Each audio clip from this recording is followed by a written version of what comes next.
Shalom, shalom, shalom, peuple de Dieu. Me voici à nouveau devant vous par la grâce de Dieu. Mais d'abord, commencez par remercier le Seigneur. Père éternel, toi le Tout-Puissant El Shaddai, je veux te dire merci. Merci pour le souffle de vie que tu as renouvelé en moi aujourd'hui. Merci Seigneur de me permettre de me tenir devant ton peuple aujourd'hui pour lui parler de ta part. Je te remercie Seigneur. Seigneur, je m'efface devant la Seigneurie de Jésus-Christ de Nazareth. Je m'efface, Seigneur, devant toi. Je me rends humble complètement, Seigneur, devant ta face, afin que tu prennes toute la place. Je veux que ce soit toi, Seigneur, qui dirige toutes choses et non moi. Fais ta volonté, Seigneur. Fais comme tu voudras. Utilise-moi comme tu le désires, Seigneur. Que seul ton nom soit glorifié. Que tous ceux qui écouteront ce message, eh bien, qu'ils soient fortifiés et qu'il leur apporte quelque chose, Seigneur. Que lorsqu'ils auront fini le message, ils ne seront plus la même personne qu'au début. Merci, Seigneur. Merci de remplir de ton esprit tout un chacun et de donner ce dont chacun a besoin. Merci. Que ton nom soit glorifié. Au nom de Jésus, j'ai prié. Amen. Amen. Aujourd'hui, je vais vous parler d'un petit mot qui contient 4 lettres. Ce mot, c'est paix. Ce mot est très utilisé dans la Bible, mais on en parle quand même assez peu. Alors, je vais vous dire aujourd'hui ce que j'ai reçu sur le cœur. D'abord, la paix. Qu'est-ce que c'est la paix? La paix, c'est la quiétude. La paix, c'est la guérison, c'est le repos, c'est l'amour, c'est la santé, c'est la tranquillité, c'est la fidélité. Ça donne la justice, le bonheur, la sécurité, le courage, le salut, l'ordre, la bonne nouvelle, la sûreté. Mais l'inverse, c'est quoi? C'est la tromperie, c'est la peur, le malheur, le désordre, l'angoisse, la guerre, la terreur, l'effroi, l'épouvante. Rien que ce petit mot-là, voilà tout ce que ça donne dans son sens et l'inverse. Alors, il y a plusieurs sortes de paix, d'accord ? Il y a plusieurs manières de manifester la paix. Alors, on peut partir en paix. On peut mettre la paix quelque part, apporter la paix. On peut se quitter ou se séparer en paix. On trouve ça dans Genèse 26, verset 31. On peut donner la paix. On peut bénir au nom de l'Éternel pour donner la paix. On peut traiter une alliance de paix. On peut être un messager de paix. On peut accepter la paix. On peut ne pas l'accepter ou la refuser. On peut se glorifier d'avoir la paix. On peut faire la paix. On peut donner pour nom à un lieu la paix, comme dans Juge 6, verset 24. On peut annoncer la paix. On peut aussi prononcer la paix entre deux pays, comme dans 1 Samuel 7, 14. On peut donner la paix pour la vie, pour la maison, comme dans 1 Samuel 25, verset 6. On peut rompre la paix ou ne pas la rompre. On peut renvoyer pour avoir la paix. On peut faire la paix par peur ou crainte. On peut retourner en paix. On peut avoir la paix à la suite de la mort de quelqu'un. On peut faire un serment pour obtenir la paix. Il peut y avoir aussi la conséquence. Ça peut être la conséquence de la paix, comme dans 2 Samuel 19, verset 30. On peut rompre une alliance de paix, comme dans 1 Roi 2, verset 5. Il y a la sagesse qui donne la paix. Il y a la sagesse aussi qui peut refuser de donner la paix. Pour On trouve ça dans 1 Roi 2, verset 33 et 1 Roi 2, verset 6. La paix, elle peut être donnée par domination, comme dans 1 Roi 4, verset 24. On peut punir jusqu'à ce que la paix se manifeste. Il peut y avoir une fausse paix, comme dans 1 Roi 22, verset 28. On peut douter de la paix. On peut proposer la paix avec fourberie, comme dans 2 Rois 18, verset 31. On peut prononcer des vœux de paix, comme dans 1 Chronique 12, verset 18.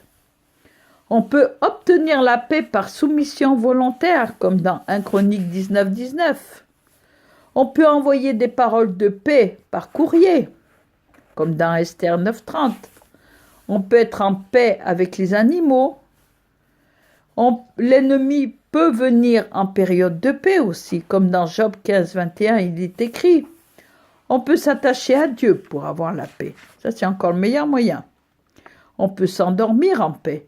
On peut rechercher et poursuivre la paix. On peut désirer la paix ou la vouloir fortement. On peut jouir de la paix. Il y a une postérité pour l'homme de paix, qui est écrit dans Psaume 37, verset 37. On peut rendre la paix. Les montagnes peuvent porter la paix, ainsi que les collines, par l'effet de la justice de Dieu. Ça, c'est dans Psaume 72, verset 3. Le juste a la paix. Il y a la paix pour ceux qui aiment la loi. La justice et la paix s'embrassent, qui est écrit dans Psaume 85, verset 11. Nous devons demander à Dieu la paix pour Jérusalem, car on obtient le repos.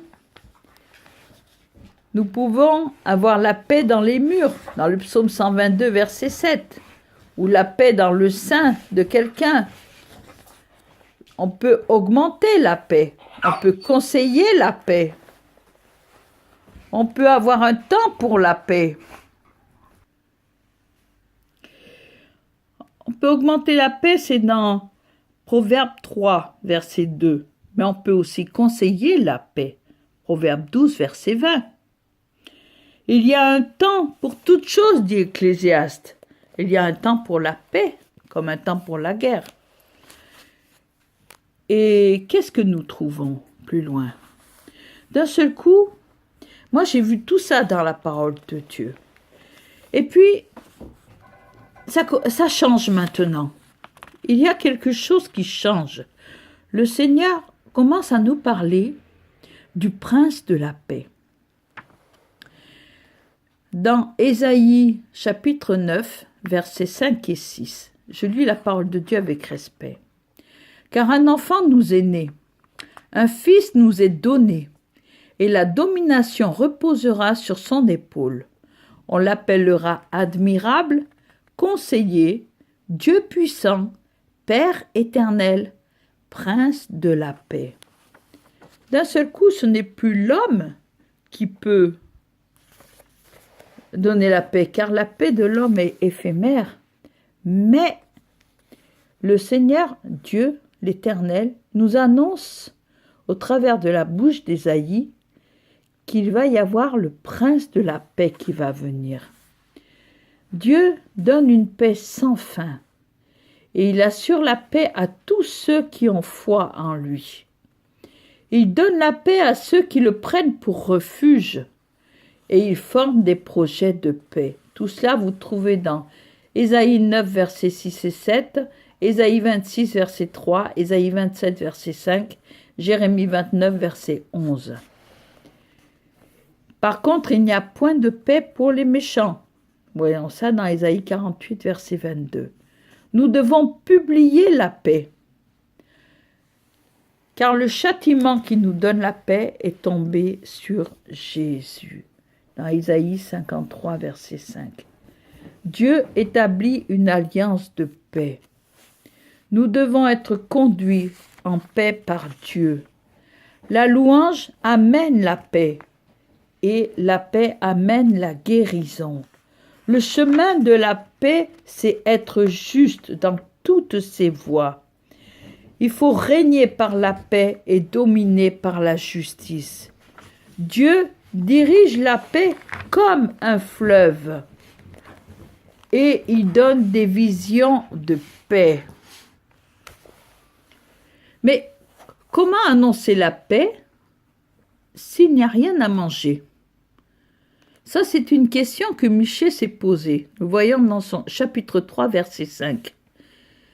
Parce que lorsque vous annoncez la paix à quelqu'un, si la personne a le ventre vide, vous pouvez lui parler de paix, ça servira strictement à rien. Alors, le messager annonce la paix. Et qu'est-ce qu'il nous dit? Voici sur les montagnes les pieds du messager qui annonce la paix. Célèbre tes fêtes, Judas. Accomplis tes vœux, car le méchant ne passera plus au milieu de toi. Il est entièrement exterminé. Le Seigneur nous fait des promesses. Il nous promet que la gloire de cette dernière maison sera plus grande que celle de la première, dit l'Éternel des armées. Et c'est dans ce lieu que je donnerai la paix, dit l'Éternel des armées. Vous trouvez ça dans Agée, chapitre 2, verset 9. Voici ce que nous devons faire. Nous devons dire la vérité, chacun à son prochain. Juger dans nos portes selon la vérité et en vue de la paix. Dans Zacharie 8, verset 16. Aimez la vérité et la paix. Zacharie chapitre 8, verset 19. Il annoncera la paix aux nations. L'alliance de vie et de paix que Dieu donne provoque de la crainte. Nous devons marcher dans la droiture, sans iniquité sur nos lèvres. Ceux qui procurent la paix seront appelés fils de Dieu. Mais pour les méchants, c'est l'épée. Partout où nous entrons, nous devons apporter la paix. Si elle est acceptée, la paix demeurera dans cette maison. Sinon, nous repartirons avec. Nous devons chercher à connaître les choses qui appartiennent à notre paix. Dans Jean 14, 27, Jésus dit « Je vous laisse la paix, je vous donne ma paix. Je ne vous la donne pas comme le monde la donne, que votre cœur ne se trouble point et ne s'alarme point. » Dans Jean 16, 33, il est écrit « Je vous ai dit ces choses afin que vous ayez la paix en vous. Vous aurez des tribulations dans le monde, mais prenez courage, j'ai vaincu le monde. » Jean 20, verset 21, Jésus leur dit de nouveau « La paix soit avec vous. Comme le Père m'a envoyé, moi aussi je vous envoie. » Nous obtenons la grâce et la paix par Jésus-Christ de Nazareth, qui est le Seigneur de tous. Pour tous ceux qui font le bien, c'est la gloire, l'honneur et la paix. Et tous sont justifiés par la foi, car le royaume de Dieu, ce n'est pas le manger et le boire, mais la justice, la miséricorde, la paix et la joie par le Saint-Esprit, pour que nous abondions en espérance par la puissance du Saint-Esprit. La paix fait partie du fruit de l'Esprit. Nous le trouvons dans Galates chapitre 5, verset 22. Mais le fruit de l'Esprit, c'est l'amour, la joie, la paix, la patience, la bonté, la bénignité, la fidélité, la douceur, la tempérance. Jésus est notre paix. Nous devons nous efforcer de conserver l'unité de l'esprit par le lien de la paix qui donne à nos pieds le zèle de l'Évangile et qui se manifeste par la foi. Que la paix de Dieu qui surpasse toute intelligence garde vos cœurs et vos pensées en Jésus-Christ. Dans Philippiens 4, 7, qui a fait la paix par lui, par le sang de la croix. Recherchez la paix avec tous et la sanctification, sans laquelle personne ne verra le Seigneur. Le fruit de la justice est semé dans la paix pour ceux qui recherchent la paix. Mes chers amis, écoutez-moi bien.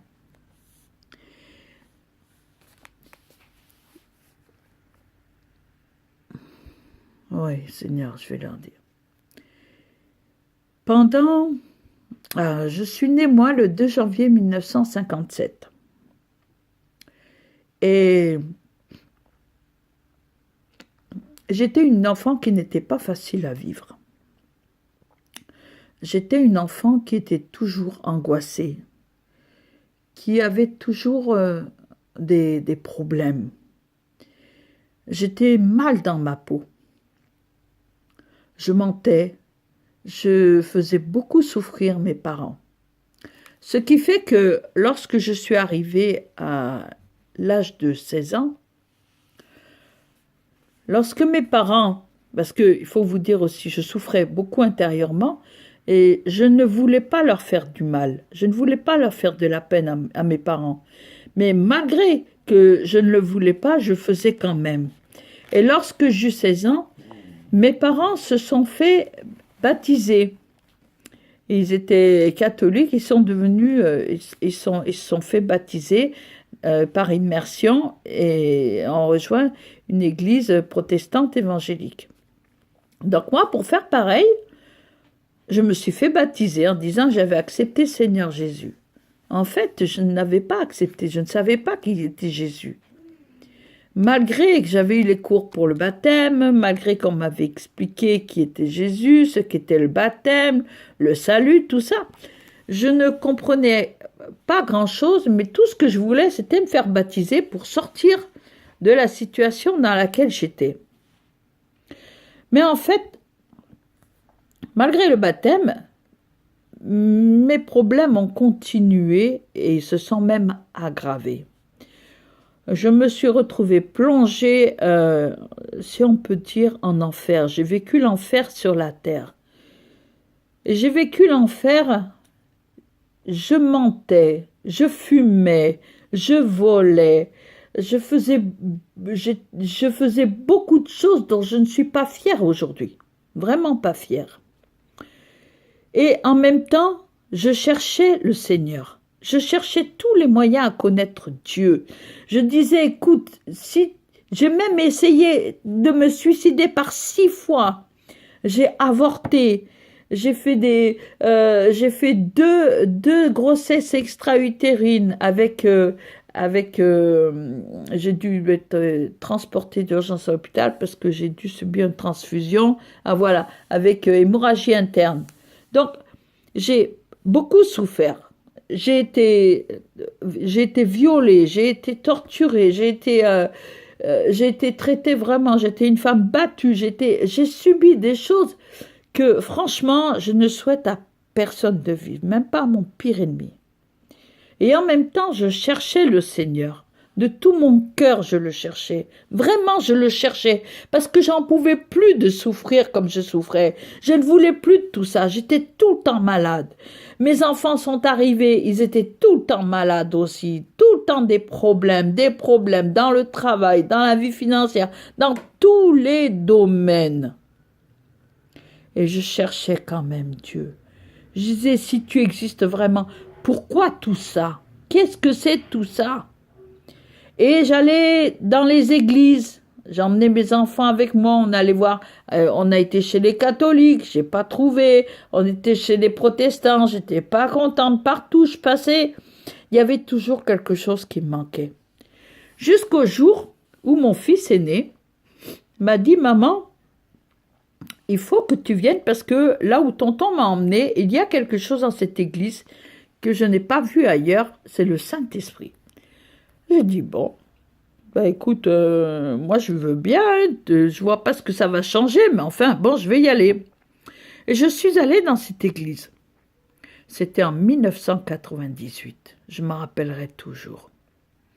Ce pasteur qui ne me connaissait pas, qui ne m'avait jamais vu, a dit toute ma vie quand il prêchait. Et il a dit, voici maintenant, je mets aujourd'hui devant toi la vie et la mort. Choisis la vie afin que tu vives et je serai avec toi. Mais si tu choisis la mort, je ne pourrai rien faire pour toi. Et moi, quand j'ai entendu ça, j'ai été profondément bouleversée. J'ai dit, comment cet homme qui ne m'a jamais vu me dit ça, il me raconte ma vie, il me raconte toutes les choses dépravées que j'ai faites, et il me dit que Jésus m'aime et que je dois choisir la vie.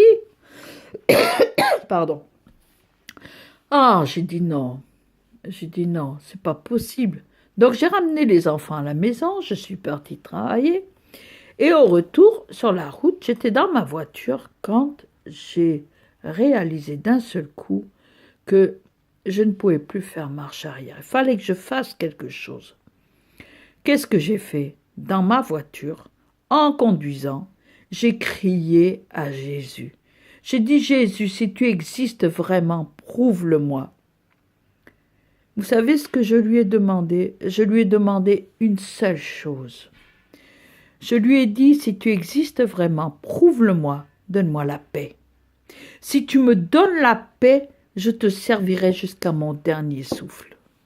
Eh bien, je peux vous dire, Dieu m'est témoin, et le Saint-Esprit atteste ces choses.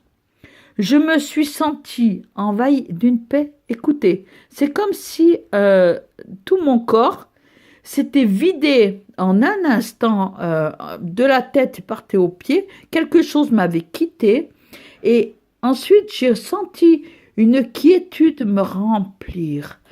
Toutes les angoisses que j'avais, toutes ces horreurs que j'avais à l'intérieur de moi, subitement ont disparu.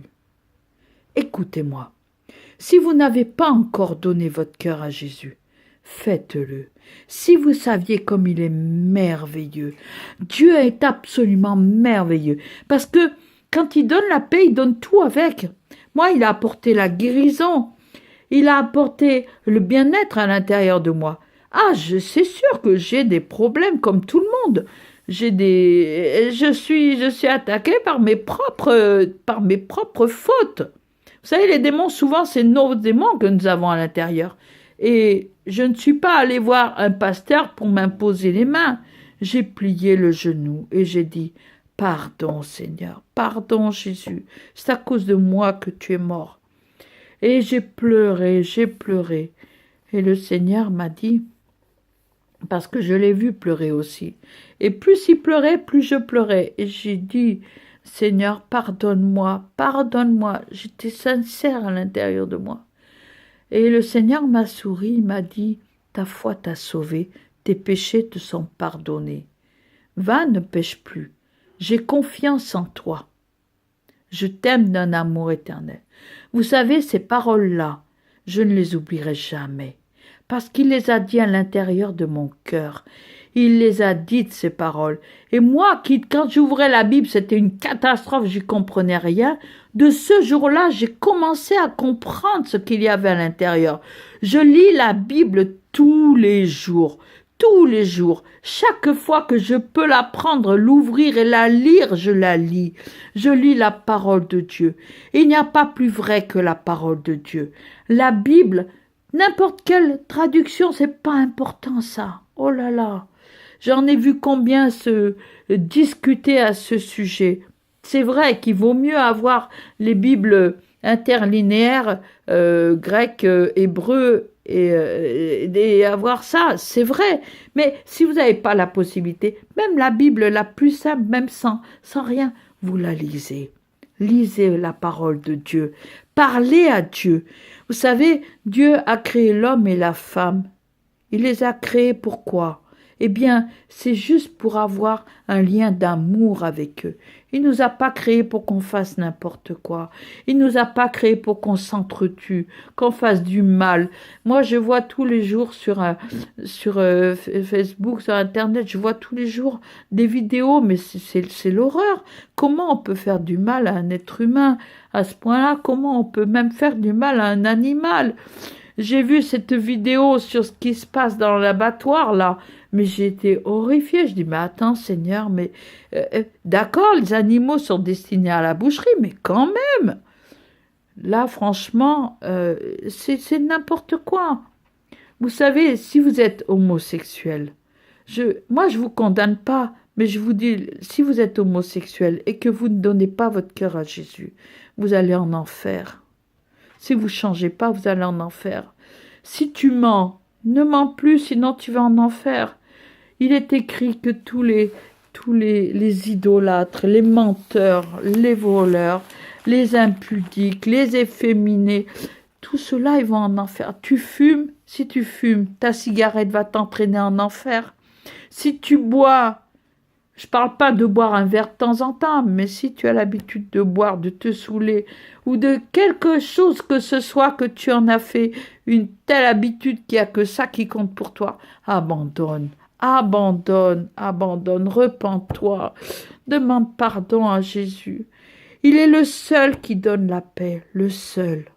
Et je vous assure, la paix qu'il donne n'a pas de prix. Moi, ce que je voudrais, c'est que mon message conduise chacun de vous à se repentir de quelque faute qu'il ait fait, qu'il ait commise. Devant Dieu, il n'y a pas petit péché, grand péché. Il n'y a pas voler un bonbon et tuer un être humain, c'est pareil pour Dieu.